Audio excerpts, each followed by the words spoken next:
這場仗打下以後，反而讓荷姆茲海峽的控制權完全落入伊朗的手中。這邊原來是屬於國際海域，大家都可以通行的。伊朗這次他開了這個先例之後，大家都有樣學樣，大家都收錢。那對全世界來講事實上會造成國際秩序，由於是金融、能源秩序的一场大混亂。這個航路都是很靠近這個伊朗的本土，也就是說，伊朗自己本身可以隨時要對你這個油輪，如果檢查沒有通過的話，這個不符合它的規定，或者是說你想說暗闖，他在路上就可以對你發動攻擊。以色列嘲笑川普是膽小鬼尤其納坦雅胡還嗆說沒有停火這一回事，休想停火。川普是全輸了嗎？打不贏，現在伊朗還要規定在荷姆茲海峽要付費，讓海灣國家的人痛批川普到底在搞些什麼事。今天就這些議題，我們會一起來做關心。趕快來看到這個美伊戰爭的這一場戰火，川普他現在看起來是勸不動所有的人，不管是伊朗完全不受他的威脅，再来就是他的盟友叫他進攻，這些盟友也不動作，甚至連以色列是不是都不把川普的話當成一回事了呢？好，我們来看到的是這個川普为了怕美伊的停火會破局，他已經要求了說，納坦雅胡他不是在9號的時候攻擊黎巴嫩嗎？他要求納坦雅胡你在軍事行動上面要低調一點。那接下來納坦雅胡怎麼反應呢？他完全看起來是不給川普任何面子的，拒絕停火。他雖然說好了，我會跟黎巴嫩談，但是確實到現在還是持續的邊做攻擊。也就是說，納坦雅胡現在做的事情就是邊打邊談。川普要他低調，他完全沒有低調。好，再來持續看到的是更尷尬的事情，是以色列的國家安全委員會的主席直接在這個社群上面發文，還敢嗆川普，說川普你看起來像一隻鴨子。自嘲他是個膽小鬼可見呢，我們看到這些官員對於這個美國是完全的不放在眼裡的。所以節目一開始特別請教張將軍了，為何以色列他拒絕聽川普的停火要求？難道以色列也認為川普會塌口，所以現在強硬起來嗎？張將軍怎麼看？我認為以色列考慮到3個因素，第一個就是說黎南地區他想要加沙化，把這個黎巴嫩南部地區以色列把它占下來，然後變成緩衝區。然後可能將來屯墾移民，將來會不會佔領類似在葛蘭高地一樣？因為葛蘭高地1800平方公里就是以色列這樣子從敘利亞撈過來了，那是不是也要複製這個葛蘭高地，複製加沙走廊，這樣先佔屯墾移民，然後佔領？因為以色列它國土面積非常小，22000平方公里，大概就台灣的2/3，所以他要的是這個生存的反生的供應。他佔下來了，你叫他停火，現在要叫他還回去嗎？所以我認為第一個因素，他現在作戰節奏，以色列也掌握了對黎巴嫩真主黨這方面的攻擊，攻勢作戰地面上，以色列因為以色列這個地面戰很厲害直接出境往北邊一壓過去就把黎南占了，是這個樣。我認為這是第一個因素。第二個因素我認為是個人因素，就納坦雅胡的問題，他要繼續玩下去，為什麼？戰爭繼續玩嘛，加沙走廊玩，黎南地區玩伊朗，這玩下去之後他的個人的弊案就不會接受調查，因為在戰爭國家處於戰爭狀態，根本沒辦法選舉，也沒辦法啟動司法調查，這樣子，納坦雅胡就可以在戰爭的保護傘下面，他繼續領導以色列繼續作戰。所以納坦雅胡個人的因素嘛，他要想到這些那一旦這個戰爭平息了，那開始他要接受司法調查，他面臨的是這種一連貫的司法的壓力，他去面對了。那就不一樣了，態勢轉換了，本來是自己主動權他現在是被調查了，那只有实话实我認為個人因素非常的大。第3個，我認為他這一次對伊朗動手，對黎巴嫩動手，他成功的，納坦雅胡成功的就是把川普美國拖下水了，好不容易拖下水等到下一次以色列發動對伊朗這個黎巴嫩南部地區黎南地區動火，美國會不會再支持對，美國會不會跟一起動未必這一次好不容易拖下水的，好好玩一把。因為美國還沒有抽身還在對伊朗這邊有動作。那我這時候為什麼不是這個勢如破竹，一路推下去，繼續玩下去，讓美國玩這一把還沒有玩完？所以這個川普想要停手，但是納坦雅胡不想停手，美國只好被牽了鼻子繼續玩下去。對，現在以色列等於牽着美國的鼻子哦，而且還罵這個川普，他說看起來像一隻鴨子，就是很孬啦。那另外一方面，其實罵川普的還不只是以色列而已，現在川普面臨的壓力還有來自於天主教的教宗，這是來自於比較道德方面跟精神層次的一個指責。我們來看到最新消息，這個天主教宗梁14次，我們知道嘛，他已經多次的公開批評川普，他說摧毀、威脅伊朗的文明令他無法接受。那其實呢，這位梁14世他在正式的當選教宗之前，也過去曾經批評過川普對移民是極度不尊重的，尤其是針對於這一次 F-15E 的這個飛行員不是被救了嗎？川普說這個叫做復活節奇蹟，但是教宗批他說這個叫做耶穌帶來的是和平而非戰爭啊，覺得川普只會自己滿足自己的私欲哦。另外一方面，我們來看到戰爭部的官員早在今年1月份哦，就已經針對這個天主教想要做一些整頓嗎？因為他在1月份召見了這些教廷驻華府的大使，對他們嚴厲訓話，而且跟他們說呢，你別管這麼多了，接下來我們擁有想做什麼就可以做什麼的軍事力量，你梁14世最好站在美國這一方啊。那有一位官員也搬出了當時的一個歷史案例，這個是亞維農教廷14世紀法國國王扶植對立教宗來對抗羅馬的故事。川普更狠了，你看畫面上這張照片是 AI 生成的，他特別說呢，發布了這一張扮成教宗的 AI 圖片，好像就是說他要另立教宗嗎？這畫面一出，當然了，這個被批是这個對於這個教宗大不敬等等有各種的批評，韻老師怎麼看？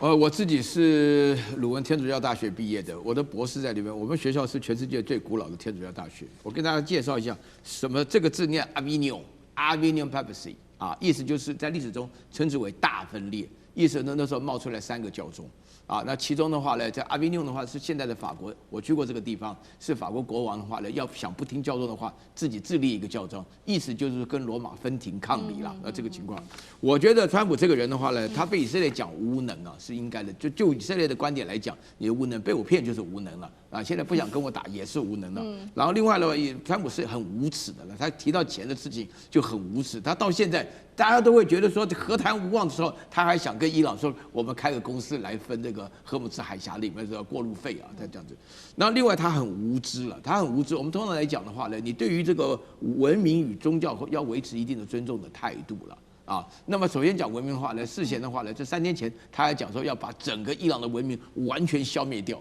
那當時的話，在美國引發了軒然大波啊！一個250年的小國家，然後一個這麼無知的，大家聽川普的講話，川普很適合當小學英文老師，你知道，他講的英文非常簡單的啊，都是 it's great, it's great, tremendous 什麼都是這種話，對不對？但是他非常無知的情況下，導致出這樣的結果，他會說要摧毀文明。然後現在這個宗教上來講的話呢，他對於伊朗的什葉派的這個宗教，我們剛剛講過，完全沒有尊重的意願。那自己的話呢，每一次在教堂裡面，川普在教堂裡面的照片看了幾張，都是腳打開，手靠在腳上，很無聊的那個樣子，然後手上就拿了幾個美金，等到抖那錢的時候就丟進去啊，其他的完全沒有任何禱告的感覺。那現在的話呢，對於教宗之間，這個梁14世他是美國人吶，他是芝加哥生、芝加哥長的美國人吶。真的，他自己人啊！你看他當選的時候，美國人很高興啊，因為美國人本身來講，有很多的愛爾蘭人跟這個波蘭人，他們都是天主教徒嘛。大家不要低估這個世界上有10幾億的天主教徒啊！你怎麼可以這樣子侮辱教宗呢？這個對於他們來講，就你把他們內衣幹掉的話呢，可能天主教徒沒什麼感覺。但是你搞這張照片出來，要讓大家又想起來，你等於是侮辱他們的宗教信仰。像我們的宗教信仰的話呢，就是孔子啊，或者大家有人信關公，你一般來講的話，你很少人把這個孔子扮演的什麼，或者在台灣信媽祖，你不能夠就搞一個很混蛋的人在那邊扮演媽祖什麼，或者扮演孔子，這是一種侮辱嘛。宗教是絕對不能侮辱的。我跟大家強調，你到了西安的回民巷裡頭去的時候，你絕對不能講說點菜，我要來一盤那個爆豬肝吃，那得了，你會挨揍啊，對不對？那人家那個店裡面講清楚，你要有知識，要了解人家可忍不可忍的情況。那川普現在的話，他接觸到人類文明的底線，你說他會得好死嗎？對，好，這個是來自於這個包括了這個天主教啊，整個教宗對於川普表達他的不滿。那其實呢，不只是來自於天主教啊，以色列對於美國的批評。現在其實波灣國家原本是跟美國比較友好的波灣，也在批評美國說，現在呢還要這個荷姆茲海峽被伊朗給剝一層皮，還要收所謂的過路費，以前是不用收的耶。李將軍怎麼看？當然這場仗哈，這個越打越回去了哈。這個川普很明顯的投機不成失8米，他本來想要控制住伊朗，結果沒想到這場仗打下以後，反而讓荷姆茲海峽的控制權完全落入伊朗的手中哈。那這後果會有多嚴重？因為這邊原來是屬於國際海域，大家都可以通行的。那如果說伊朗這次哈，他開了這個先例之後，那試問一下，以後土耳其可不可以控制博斯普魯斯海峽哈？啊，包括到這個西班牙，它可不可以控制這個直布羅陀海峽哈？那新加坡可不可以控制馬六甲海峽？大家都有樣學樣，大家都收錢。那對全世界來講事實上會造成國際秩序，由於是金融、能源秩序的一场大混亂。那確實沒錯，現在荷姆茲海峽牢牢掌握在這個伊朗的手上哈。他怎麼用什麼方式呢？他第一個哈，靠近我們知道這個所謂荷姆茲海峽大概南北兩端，北邊這邊是靠近伊朗，南邊這邊是靠近阿曼。那伊朗現在在靠近阿曼這邊哈布置了水雷，所以逼着所有船只都必須要從北邊來通行。那伊朗來講，從這邊哈，它開闢了2條航道啊，一條是北陸航道，是你要進入這個波斯灣的話，你要從北邊這邊走。那南邊那邊是出來，它給你區分好南北，從這邊分別走。可是不管是南或者是北，這個航路哦，都是很靠近這個伊朗的本土。也就是說，伊朗自己本身可以隨時要對你這個油輪，如果檢查沒有通過的話哈，這個不符合它的規定，或者是說你想說暗闖，他在路上就可以對你發動攻擊。好，再回到環球大戰線節目現場，美國總統川普呢，他前段時間說啊，伊朗為了求和，給他送上了一份大禮，包含了石油、包含了天然氣跟荷姆茲海峽通行的超級禮包。但事後我們得知呢，他所謂的禮包就是放行了幾艘油輪、貨輪通過，表態呢，我們荷姆茲海峽並不是完全封鎖的，所以世界的這個貿易呢，在戰爭期間還是有一條可行之路。但是川普還是往自己臉上貼金了，因為要知道這些船不是你美國籍的船，而都是跟伊朗友好的人的船。我們來看看有誰，5個國家現在就被點名了，包含中國大陸、俄羅斯、印度、伊拉克、巴基斯坦，你們是友伊的這個勢力，所以呢，你們的船只要乖乖繳通行費的話，還是可以做生意，還是可以通過的，並且根據英國的勞氏船籍社他們的消息指出，中國籍的貨輪呢，成為了伊朗允許航行荷姆茲海峽，而且是首艘借由支付通行費安全通過船只，等於是中國的船開了一個先例。只要跟伊朗關係不錯，願意拿出一點錢，這條路你是可以走的，好不好？這就是有一個象徵性了。那我們來持續看到，現在伊朗利用這個海權來當作籌碼，給各國一個選擇：你是要在你們的國家的能源安全，還是來挺美以？這兩邊你要選邊站哦，然後等於是這個削弱美國安全承諾的同時，又給了不管是中立國也好，還是親伊朗的這些勢力也好，告訴大家你其實有一個新的選擇來獲得一些競爭優勢。好，我們說這個是因為這場戰爭而短期出現的一個被迫下的情況，大家必須要這樣做，還是說這場戰爭之後，整個全球的國際格局可以因為海運的規則而改變？張教授來。我認為這是伊朗在這一次伊朗戰爭當中發現到它的地緣戰略的利益之所在，就是荷姆斯海峽。現在可以把這個荷姆斯海峽變成它的戰略籌碼，一個要友誼、友善，或者是有對伊朗是友善的，它可以開放通過。第二個，對於伊朗是有距離的，親疏遠近啊，那就按照。他可以坐地收取過路費，對，就是這兩個。他發現突然可以了嘞，因為什麼？因為全世界都要能源，沒有一個國家不要能源，能源越來越重要。因為 AI，因為半導體，因為大家那個大量的都已經大量的這個我們講新能源車等等，對能源的依賴會越來越高。那很簡單，那我就突然因為這一次伊朗戰爭，才知道原來荷姆斯海峽有那麼好的這一個戰略角色。他就把它變成地緣戰略，轉換成戰略籌碼，這就是伊朗的轉換。那因為這個很簡單，第一個要站隊，你這個站隊如果站隊伊朗，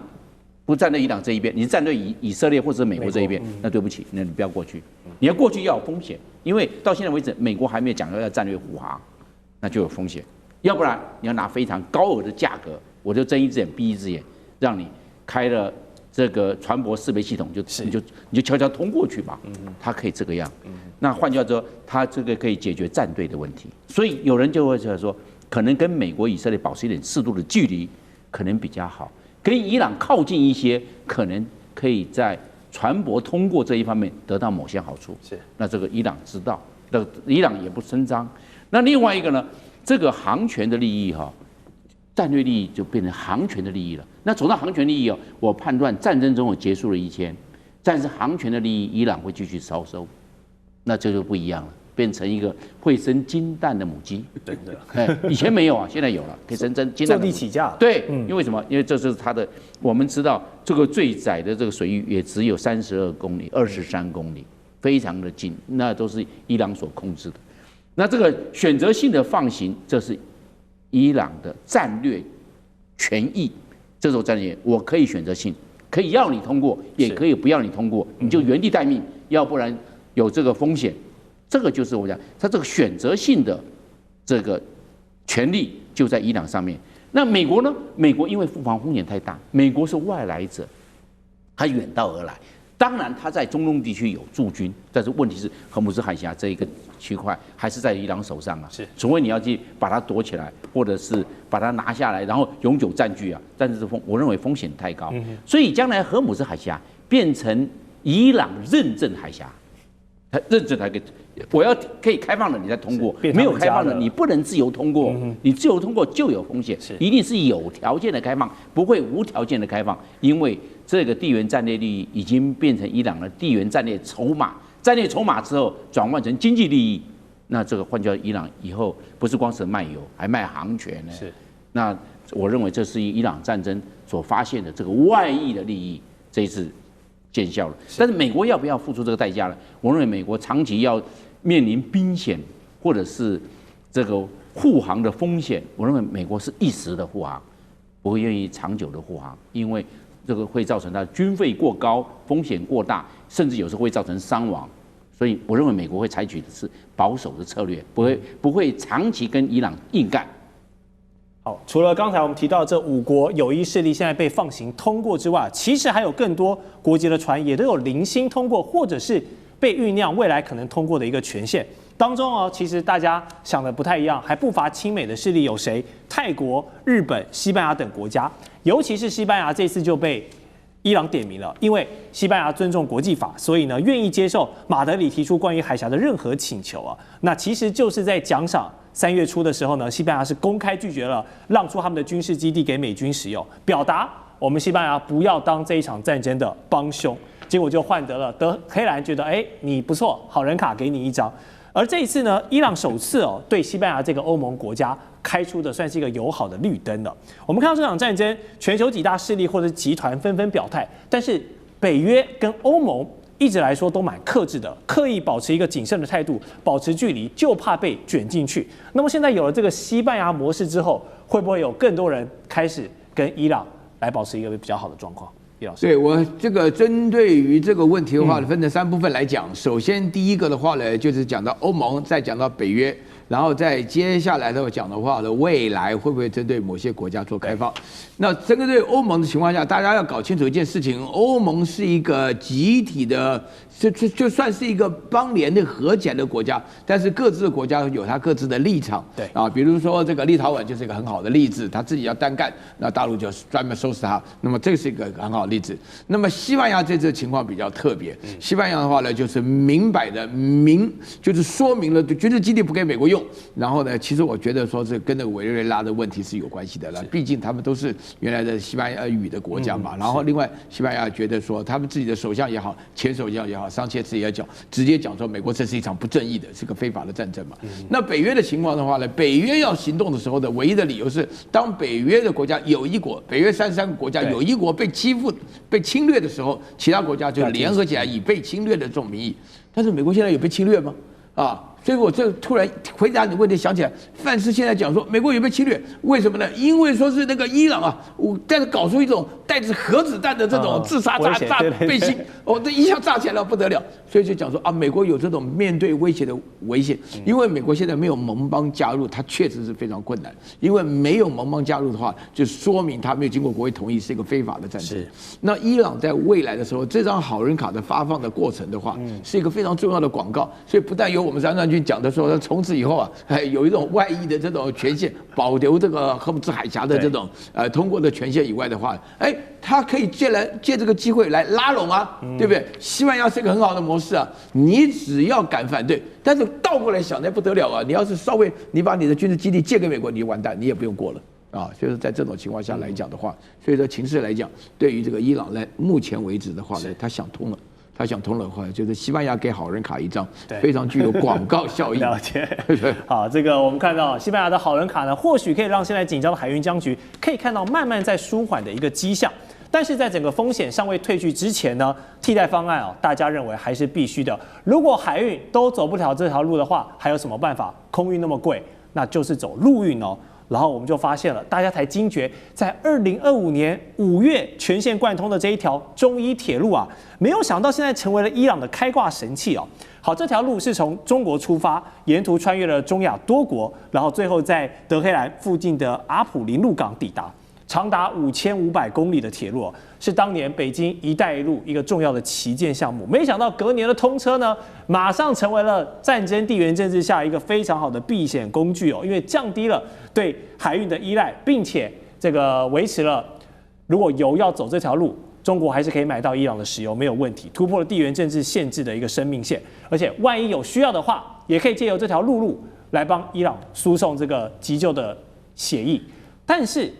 聰明如美伊，他們會不知道嗎？他們肯定知道啊，有這條路線在的話，就掐不死伊朗嘛。但是為什麼又有強制空權、海權的美伊呢？對這條陸路不敢去插手，對這條地面的交通感覺是視若無睹。好，中伊鐵路我們除了知道背後是中國大陸的一個因素，它的背景還有這個戰略威懾力之外，究竟這條鐵路還有什麼保命符？大家明明知道它是有發揮作用的，但是不敢去碰。我們有一句話哈，要致富先造陸哈，所以陸是很重要的。那陸有什麼陸呢？簡單說，分為水運跟陸運兩種方式。水運又分為海運跟河道運輸，那陸上運輸又分為鐵路、公路啊，甚至現在加一個這種空中的運輸。另外還有一個東西很重要哈，誰能夠掌握到這個，就能夠掌握到未來的財富，那叫網路哈。這不要忽略，網路現在確實是如此。沒錯沒錯。你要是有網，誰能夠掌握到網路，誰就能夠這個致富哈。那西方以前的話，他們依據這個想法概念哈，他發展出2套的戰略理論，一個叫陸權論，是這個麥金德提出的；一個叫馬漢提出的海權論。馬漢的海權論，誰能夠控制整個海洋地區？你把歐亞非3個板塊看成一個大陸塊來講的話，誰能夠控制沿海地區，誰就能夠掌握到海運。掌握到海運的話，就能夠掌握到世界的財富。但是麥金德講的是說，誰能夠掌握到這個歐亞這個陸塊來講的話，這個那就可以掌握到陸運，它也可以掌握到財富。那你認為中國是要海運還是要陸運？我跟你講哈，海運有海運的缺點，海運有它優點，它優點就是運輸量大嘛。对，包括我們現在看到郵輪的運輸，還有它各種貨輪運輸，運輸量都非常大。可是哈，你就必須要沿海的港口。那現在好了，現在譬如說是重要的這個港口，這個譬如說是荷姆茲海峽給你一掐，這個曼德海峽給你一掐哈，甚至如果未來的這個馬六甲海峽萬一也出事，你的海運就斷掉了。海運有海運的優點，也有它的缺點。陸運也是一樣，陸運不管是公路運輸、鐵路運輸或者是管線運輸，它的運量都比較小。可是運量沒有那麼大，可是它的相對的維護安全性就比較高。那中國要海運還是陸運？我跟你講只有小孩才做選擇，中國2個都要，所以又發展一個叫“一帶一路”。什麼叫做一帶呢？一帶叫做絲綢之路經濟帶就是陸運啊。簡單講，絲綢就是簡的絲路嘛，就是現在講的從這個新疆出發，喀什出發，經過這個中吉烏，還有然後之後到伊朗，然後過里海以後，到達這個歐洲去哈，這是陸上的運輸，就以前的絲綢之路。那海運來講的話，現在所以說一路就是海上絲綢之路，就是中國講的珍珠鏈哈，從這個經過馬六甲海峽，然後包括到這個巴基斯坦的這種港口哈，一直到這個吉布地哈，甚至於穿過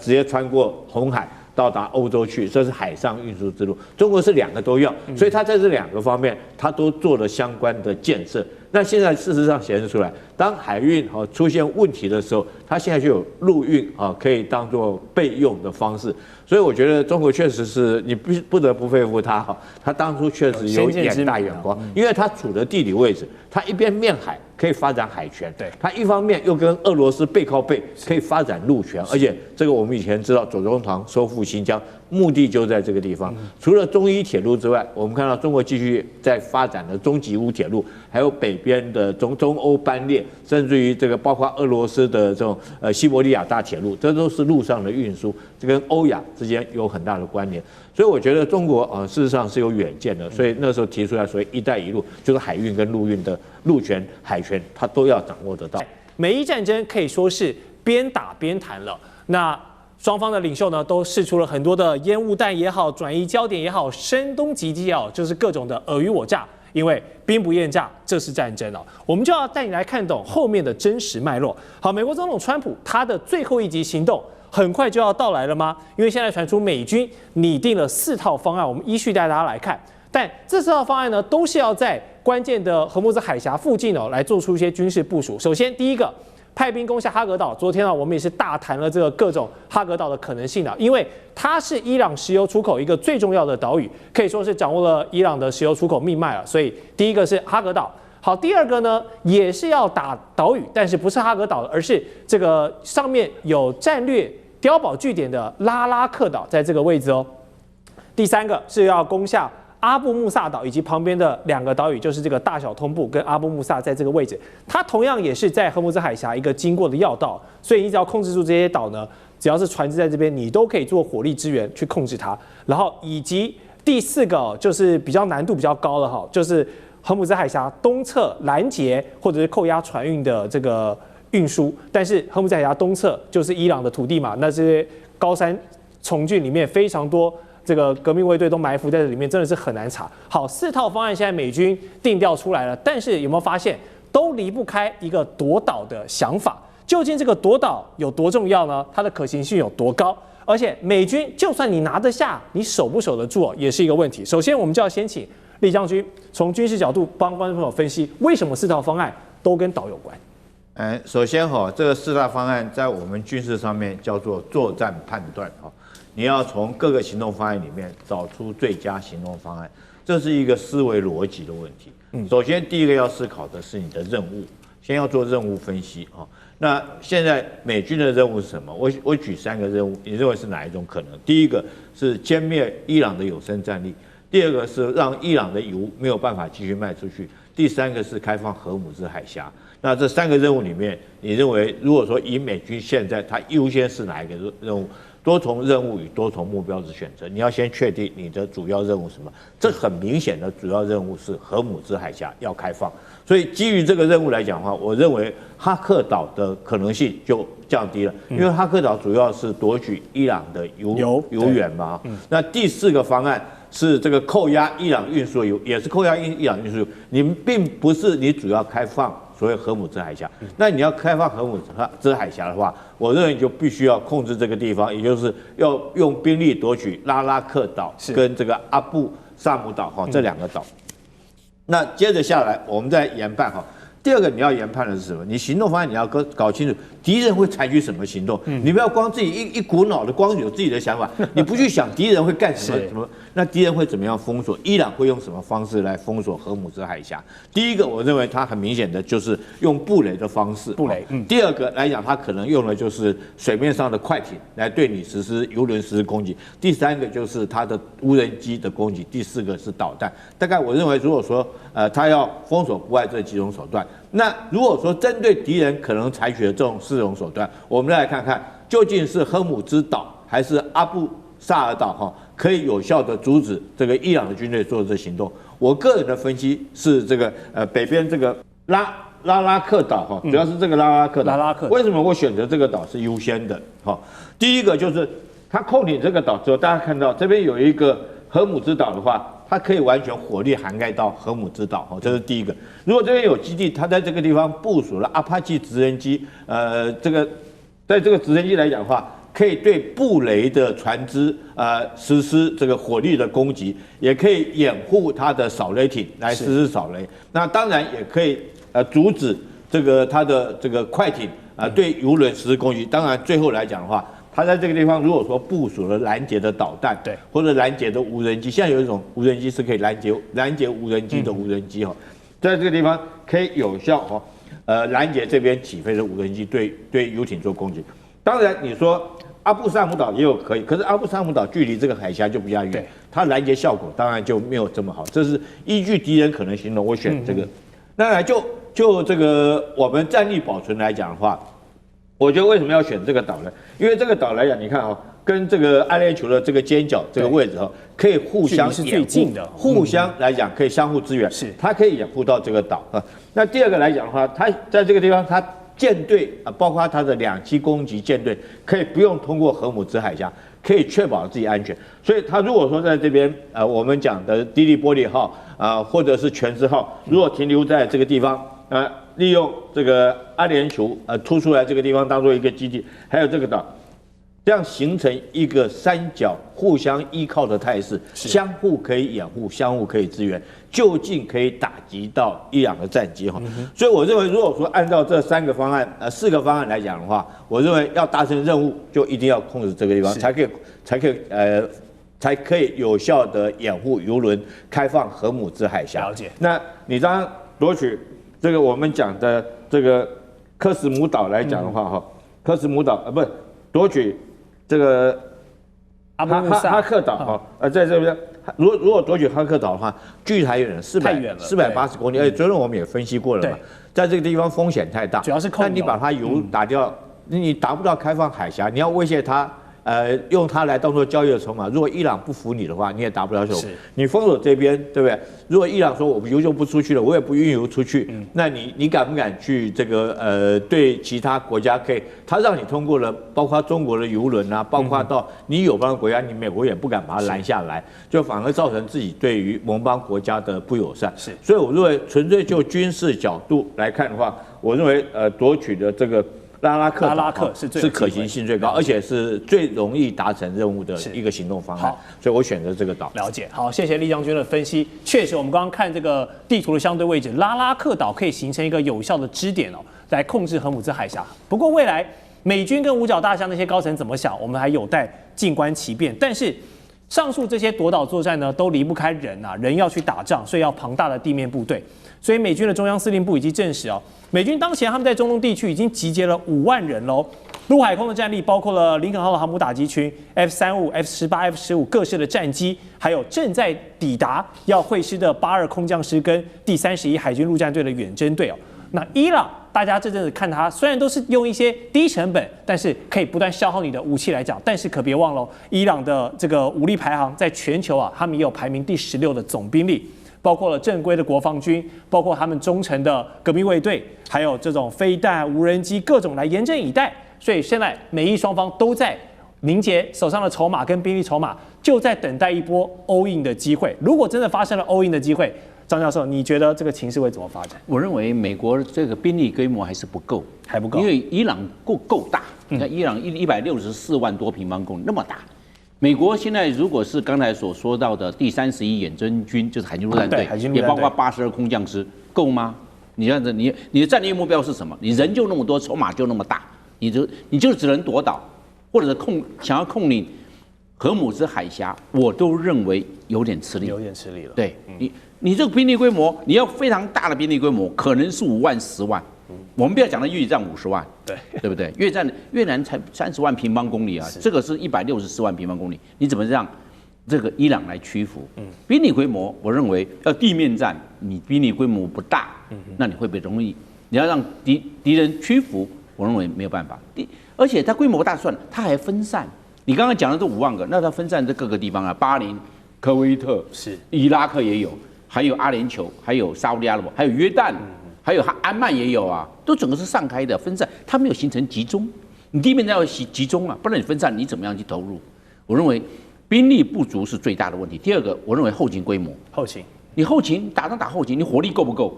伊朗的他這種國防軍革命衛隊，它也是有戰力的。伊朗雖然現在海優跟空優被美國摧毀了，對，但是地面戰目前還算是完整。那你這個後勤不夠，那你火力就不足。你火力不足，面對伊朗的國防軍革命衛隊，你能夠達到多少的戰略效果？我說就是相當有限。我們可以看得出來，當初的他的戰略情報判斷錯誤，打4天，你沒想到打了4個禮拜。對，換句話說，這個戰略情報的估算錯誤過於樂觀，我認為是美軍的致命傷。那第三個，我認為作戰期程太長了，當初沒有一擊奏效，一鼓作氣嘛，再而衰啊。那你讓伊朗有所警覺，地面部隊有所調動，有所調整，要進入地下化。是你這樣的話，伊朗的戰損就會相對的減低。那它的戰力保存就會慢慢逐步的落實。那美軍還能夠達到多少？所以我認為美軍它的戰略情報判斷跟分析的這種過度樂觀，我認為是它的致命傷，而沒有一舉奏效。我們現在整個看下來哈，美國現在是急着談判，美國急着談判，表示說美軍在這一方面已經有一點點招架不足。